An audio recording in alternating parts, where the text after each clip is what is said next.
गुरुर् ब्रह्मा गुरुर् विष्णू गुरुर्देव महेश्वरा गुरुर साक्षात परब्रह्मा तस्मै श्री गुरुवे नमः. वर्गात नव्हती आपली एकमेकांची दोस्ती, वर्गात नव्हती आपली एकमेकांची दोस्ती, पण आठवते आता केलेली मस्ती. वर्गात प्रत्येकाची एंट्री होती भारी, वर्गात प्रत्येकाची एंट्री होती भारी, पण कधी कधी एन्जॉय केला, कधी केलो मारामारी. होतो शिक्षकाच्या डोक्याला ताप, होता शिक्षकाच्या डोक्याला ताप. त्याच्यात तर थोडे सरांचं होतंच असं मला वाटते, कारण होतोच आम्ही सर्व कलाकार. आयुष्याच्या टोकावर आपण झालो सर्व वेगळे, आयुष्याच्या टोकावर आपण झालो सर्व वेगळे. आपापल्या कामामध्ये व्यस्त आहेत सगळे, आपापल्या कामामध्ये व्यस्त आहेत सगळे.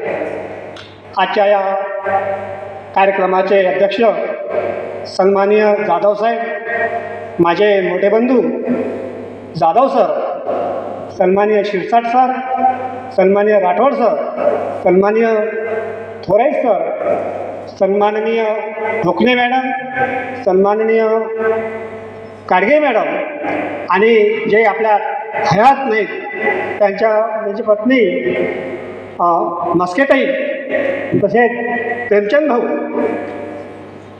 आणि उपस्थित सर्व मित्र आणि भगिनींनो. मित्र, आपण जो बोलला सुरेशचा भाग आहे, सुधीरचा भाग आहे, विष्णूचा भाग आहे, हे फक्त एक निमित्त आहे. वास्तविक सहकार्य हा सर्वांचा आहे, कारण आमच्या तिघांमुळे हे झालेलं नाही. कारण तुम्ही जर आम्हाला या कार्यक्रमासाठी सहकार्य केलं नसतं किंवा तुम्ही जर आम्हाला वेळ दिला नसता तर हा कार्यक्रम होणे शक्य नव्हतं. तर मला असं म्हणायचं आहे, आजच्या या मित्र 31 वर्षापूर्वी म्हणजेच 1994 जेव्हा आम्ही आम्ही निरोप समारंभाचा कार्यक्रम घेऊन बाहेर पडलो, तेव्हापासून आमची तिथं ताटातूट झाली. पण एक वेळेस असंच म्हणजे घरामध्ये असं एक अल्बम चेक करताना मला एक फोटो मिळाला, आणि तो फोटो होता आपल्या 1994च्या निरोप समारंभाचा. मला असं एकदम शंका आली की पहा बरं आता की याच्यामधला कोणता विद्यार्थी आपल्याला ओळखीचा नाही, कोणीच कोणाला एकमेकाला ओळखणार नाही. पण मला एक असं वाटलं माझ्या मनाला की आपण यांना सर्वांना एकत्र केलंच पाहिजे. मग करत असताना ही तर फार मोठी तारेवरची कसरत होती, कारण त्यावेळेस कोणाकडे मोबाईल नव्हतेच. मग करायचं काय त्याच्यासाठी आपण सन्माननीय येनकर सर यांचं आगमन झालेलं आहे, तर त्यांनी सरांनी मंचकावर उपस्थित राहावं.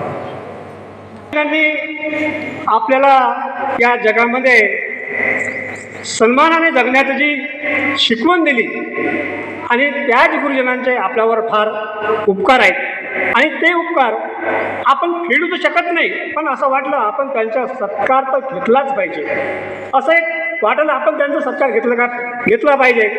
आणि एक प्लॅनिंग ठरलं आमचं की बा आपल्याला गेट टुगेदरचं कार्यक्रम घ्यायचं आहे. आम्हाला हा कार्यक्रम एखाद्या चांगल्या हॉटेलमध्ये पण घेता आलं असतं, पण ते आम्हाला करायचं नव्हतं. आम्हाला फक्त हा कार्यक्रम सर्व शिक्षकांच्या त्यांच्या छत्राखाली करायचं होतं. मग तिथून आमची गाडी पुढे सरकत गेली. मग काय करायचं आहे, तर सर्वांना जाधव सर आहेत, तिथून काळपांडे मॅडम आहेत, आपली शिरसाट सर आहेत, राठोड सर आहेत, यांना त्यांचा एक सल्ला घेतला की बा आम्ही या पद्धतीनं आमचा कार्यक्रम करायचा आहे, तर आम्ही करू का.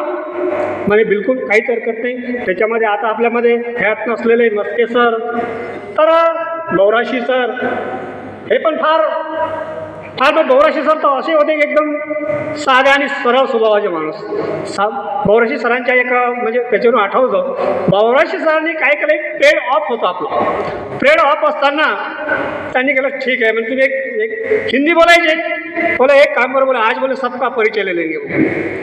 सर्वांना एकेकाला उठायला, साल बोल तुला काय बनायचं. कोणी डॉक्टर, कोणी इंजिनियर, कोणी शिक्षक, कोणी काही असं चालू होतं. कोणाच्या डोक्यात हे आलं नाही की मी शेतकरी बनणार आहे, की कोणी हमाल बनणार आहे, की कोणी कोतवाल बनणार आहे, कोणालाच आलं नाही. पण आमच्यामध्ये 3 विद्यार्थी असे होते. एक होता धरमसिंग राठोड आणि करमसिंग राठोड आणि दुसरा एक नवलचंद बद्दू. हे विद्यार्थ्यांना यांना 10वीपर्यंत त्यांचं नाव नाही आलं, पण त्यांनी काय सांगितलं, मला शिक्षक बनायचं आहे. सर हसले. सर हसून सांगले, अरे मेरे बेवकूफ बैठ जाओ, सब अगर शिक्षक बन जाएगा तो घमेले कोण उठाएंगे, असं त्यांचं वक्तव्य होतं. पण आणखी त्यांना उभं केलं की ठीक है बोले, बनो या ना बनो, लेकिन तुम्हारी सोच तो अच्छी है, बहुत अच्छा है बोले, बन जाओगे बोले तुम्ही एक दिन.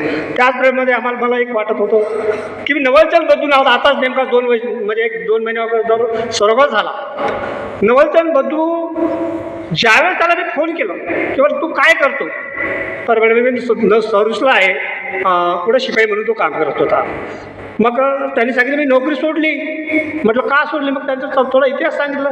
मला असं सुन वाटलं थोडं की जो माणूस 10वीमध्ये तो कुठंच काही नव्हता, तो एवढ्या मोठ्या समजा त्याचं एक प्रगती झाली, म्हणजे हे जे ध्येय होतं किंवा हे जे केलं त्यानं आपल्या सर्वांच्या गुरुजनांच्या आशीर्वादानेच केलं. आणि येथे जे आपण सर्व बसलेले आहोत किंवा जी सन्मानाने आपण जगत आहोत, जी आज आपल्याला समाजामध्ये जी प्रतिष्ठा आहे, ही सर्व आपल्या इथं उपस्थित सर्व सन्माननीय गुरुजनांच्याच आशीर्वादाने आहे. एवढं बोलतो आणि माझे 2 प्रास्ताविक संपवतो.